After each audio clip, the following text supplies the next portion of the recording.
The 1980s didn't just make cult movies, it perfected them. This was the decade when VHS turned obscurity into discovery, when midnight screenings became rituals, and when too weird for theaters became a badge of honor instead of a death sentence. Tonight, we're not looking at the cult classics everyone knows. We're diving into the genuinely strange ones, films that pushed past midnight movie charm into something more challenging, more experimental, more willing to alienate audiences in pursuit of their bizarre visions. Disco dystopias, cyberpunk body horror, sonic warfare, and musicals about television-eating reality. These aren't films that became cult hits by accident.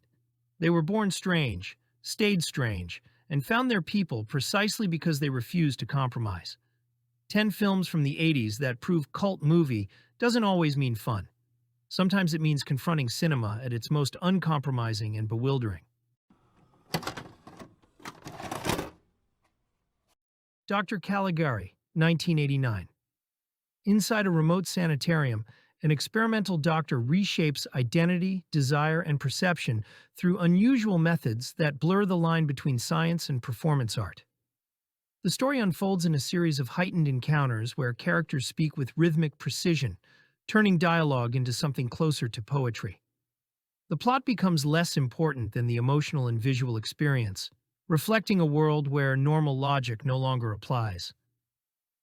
Director Steven Sayadian builds the film like a moving sculpture. Every set is geometric, every color bold, every angle exaggerated for dramatic effect. Walls curve, rooms tilt, and the lighting changes mood from one moment to the next. Actors move through this space with deliberate physicality, as if their gestures are choreographed to match the environment. The film's design draws from expressionist theater, pulp imagery, and avant-garde visual art, blending them into something that feels both retro and futuristic. The production embraces a dream state atmosphere, where symbols carry as much weight as dialogue. What keeps the film compelling is how it explores control, identity, and the boundaries of self. Even though it pushes style to the forefront, there's real intention behind the excess. Over the years, it has earned a reputation as one of the most visually distinct cult films of the 1980s, an experience driven entirely by color, architecture, and tone. On the Silver Globe, 1988. A group of explorers leaves Earth in hopes of building a new life on a distant world. Their descendants grow up without direct memory of the mission, shaping stories and rituals from whatever fragments remain. Over generations, these fragments evolve into a belief system that influences how the society understands its origins. When a traveler from Earth finally arrives, he's drawn into the expectations placed upon him, unintentionally becoming the figure they've been waiting for. Andrzej Żuławski's production was halted during filming, leaving the project incomplete for years. When he returned, he used surviving footage combined with narrated inserts to fill in the missing pieces. Instead of weakening the story, the contrast between completed scenes and commentary adds emotional depth, turning the film into a reflection on artistic loss and perseverance. The imagery is striking: windswept landscapes, carefully designed costumes, and performances delivered with intensity. Every moment feels larger than life, as if the characters are aware they're living through the creation of their own mythology. The final film is both epic and fragmented, mirroring the society it portrays. That combination has earned it a reputation as one of the most daring achievements in science fiction cinema, an exploration of belief, identity, and the fragile nature of human stories. Sangre, 1989. A young man named Phoenix grows up in a world where circus performance, devotion, and emotional turmoil blend together in ways he can barely process. After witnessing a catastrophic event that alters the course of his life, he's placed in a care facility where memory and imagination begin to merge. When his mother reappears, she draws him back toward unfinished chapters of their past, encouraging him to help her settle long-standing grievances. The connection between them becomes intense, blurring loyalty and identity. Jodorowsky delivers a deeply expressive performance, portraying a man caught between fear and longing. Blanca Guerra brings commanding presence to the role of his mother, shaping every moment with emotional weight. Alejandro Jodorowsky surrounds them with symbolic visuals, towering banners, ritual-like processions, and imagery that feels pulled directly from dreams. Mexico City becomes a textured backdrop where devotion, art, and desperation intersect. The cinematography uses color and movement to express emotional states, turning the city into a reflection of Phoenix's inner turmoil. Even with its bold style, the story remains grounded in human emotion. Beneath the surreal moments is a tale about rebuilding oneself after growing up in chaos. It stands as one of Jodorowsky's most approachable works, visionary, strange, and unexpectedly tender in its final moments. Shock Treatment, 1981. Richard O'Brien and Jim Sharman reunited after Rocky Horror Picture Show to create something equally bizarre, but far less beloved, a musical satire about television, celebrity culture, and American suburbia that takes place entirely within a TV studio masquerading as a town. Brad and Janet return, recast with Jessica Harper and Cliff DeYoung, as their marriage crumbles on live television, while sinister forces transform Janet into a manufactured star and Brad into a mental patient for ratings.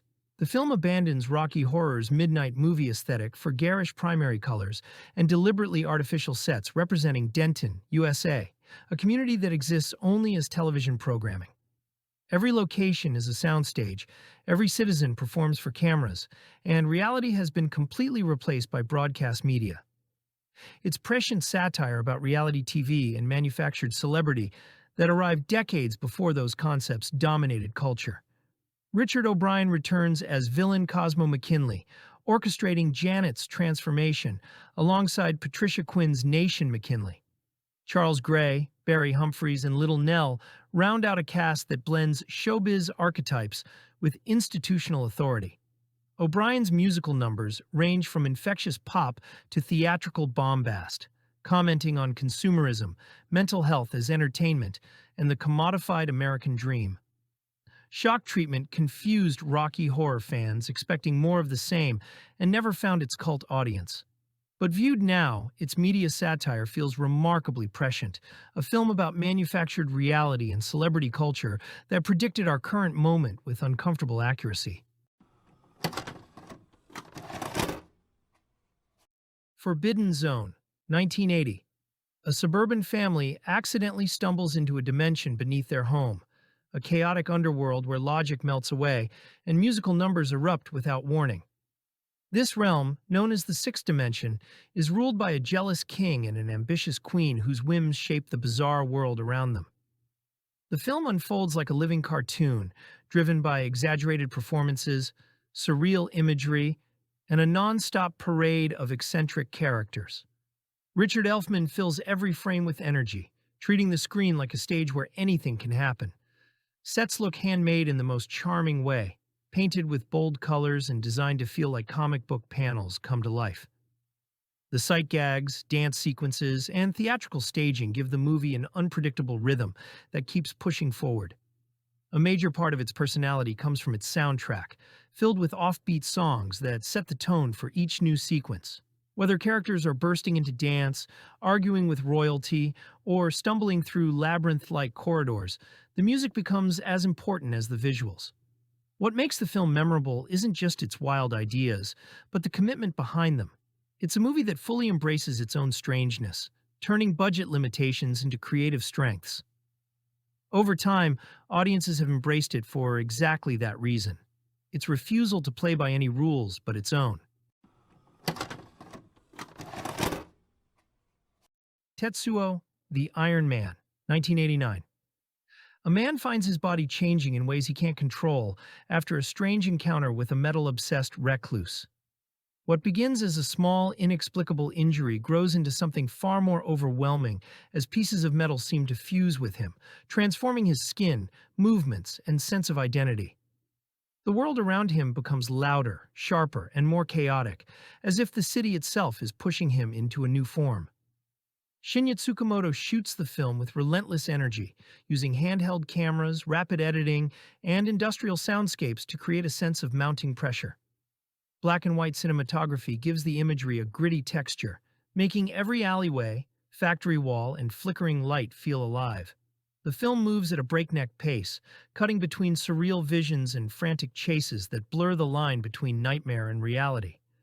Under the noise and intensity is a story about how people disconnect from their surroundings and from each other.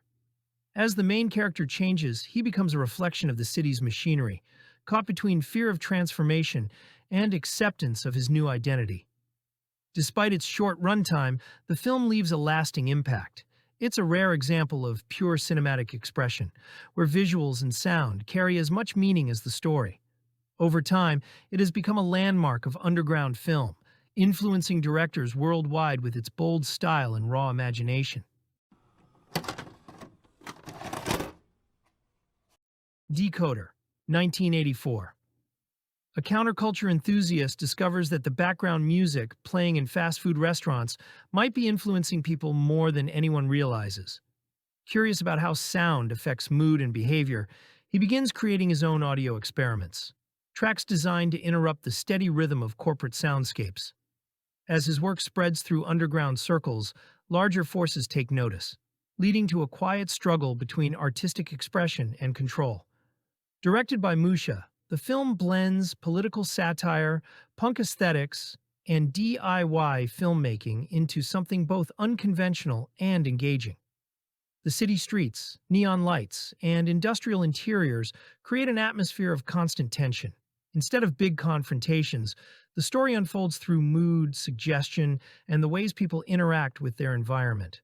The soundtrack becomes central to the story, sometimes harsh, sometimes melodic, always tied to the emotional undercurrent of each scene.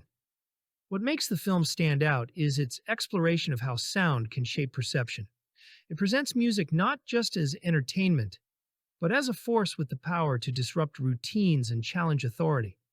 Over the years, this approach has helped the film earn a strong cult following among fans of underground science fiction. Liquid Sky, 1982. In the heart of New York's underground art scene, a young fashion model tries to navigate a world defined by nightlife, ambition, and constant reinvention. Above her apartment, a small unseen visitor arrives, drawn to the emotional energy surrounding her life. As the alien presence observes the people she encounters, tensions rise and relationships become increasingly strained. Director Slava Zuckerman captures early 80s Manhattan with electric style, pulsing lights, sharp angles, and saturated colors. The film blends science fiction with punk aesthetics, creating a world where music, fashion, and identity are constantly shifting. Anne Carlyle delivers a standout performance, playing dual roles that mirror each other in intriguing ways.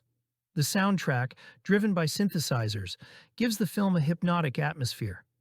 Scenes often unfold with a deliberate rhythm, letting visuals and sound design build tension rather than traditional action. Beneath the stylish surface is a story about loneliness, self-image, and the struggle to find authenticity in a scene built on performance. The alien element becomes a metaphor for how people absorb the emotions of those around them, sometimes gently, sometimes with unintended intensity. The film's distinct look and inventive storytelling have made it a fixture in cult cinema, celebrated for capturing a moment in time with unfiltered creativity. The Apple, 1980. In a glitter-soaked future where entertainment companies control culture, a young musical duo is offered a chance at instant fame. Their new sponsors promise global success, but beneath the surface lies a system designed to shape public behavior and erase individuality. As the pair rise in popularity, they begin to realize the cost of their newfound stardom, leading them to question whether the world they've entered is worth embracing. Director Menahem Golan fills the film with bright colors, theatrical costumes, and elaborate musical numbers that seem to burst from every corner of the screen. The songs serve as commentary on the character's journey, shifting from energetic pop to reflective ballads as the story unfolds. The production design creates a retro-futuristic world where television screens, neon signs, and oversized stage props dominate the landscape. Everything feels intentionally exaggerated to highlight how spectacle can overshadow authenticity. Despite being misunderstood upon release, the film has gained a devoted audience over the decades. Viewers have come to appreciate its boldness, sincerity, and unfiltered enthusiasm. It's a film that embraces its own excess, turning its most daring choices into its lasting charm. Begotten, 1989. In a remote, empty landscape, a series of symbolic events unfold like fragments of an ancient myth. Characters move slowly through desolate fields and shadowy structures, acting out rituals that seem older than language. The narrative isn't explained directly. Instead, viewers piece together meaning through gestures, movement, and visual metaphor. The result feels like witnessing a forgotten legend rather than a traditional story.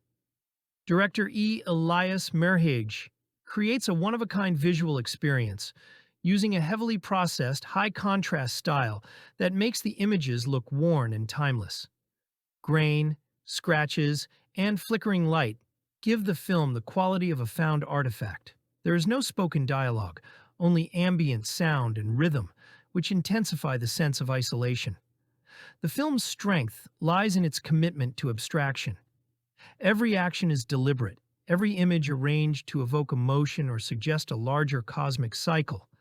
As the characters move through barren forests and quiet ruins, the film seems to explore creation, destruction, and renewal on a symbolic level rather than a literal one. Because it avoids traditional structure, it inspires strong reactions. Some see it as an avant-garde meditation on mythology. Others view it as a visual endurance test. But its influence is undeniable. Few films have achieved such a distinctive atmosphere or left such a lasting impression on experimental cinema. The 80s proved that cult movies didn't need to be accessible or even enjoyable in traditional ways. They just needed to be unforgettable. These films didn't find massive audiences, but they found the right audiences, the ones willing to meet them on their own strange terms. Some of these have grown in stature over decades. Others remain as obscure and challenging as the day they were released. But they all represent filmmakers refusing to play it safe, choosing vision over commercial appeal, and creating experiences that can't be replicated or explained, only witnessed. If you love cinema that takes risks, that challenges, that stays with you long after the credits roll, hit that like button, subscribe, and let us know which strange cult film still haunts you. Thanks for watching, and remember, always be kind and rewind, because every movie is someone's favorite.